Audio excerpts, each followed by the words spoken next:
આ તરફ નવસારીના જૂજ અને કેલિયા ડેમમાં પણ પાણીની ભરપૂર આવક। ભારે વરસાદથી જૂજ અને કેલિયા ડેમમાં પાણીની આવકમાં વધારો થયો। ચોમાસાની શરૂઆતમાં જ જૂજ ડેમમાં 58% પાણીનો સંગ્રહ થયો છે। પાણીની સતત આવકથી ખેડૂતોમાં ખુશી જોવા મળી રહી છે। ચોમાસાની શરૂઆતમાં જ જૂજ ડેમમાં 58% જેટલો પાણીનો સંગ્રહ જોવા મળી રહ્યો છે। પાણીની સતત આવક થઈ રહી છે, જેના કારણે ખેડૂતોમાં ખુશી છે।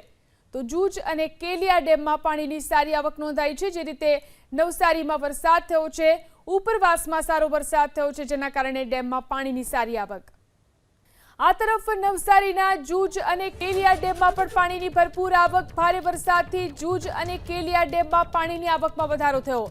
ચોમાસાની શરૂઆતમાં જ જૂજ ડેમમાં 58% પાણીનો સંગ્રહ થયો છે। પાણીની સતત આવકથી ખેડૂતોમાં ખુશી જોવા મળી રહી છે।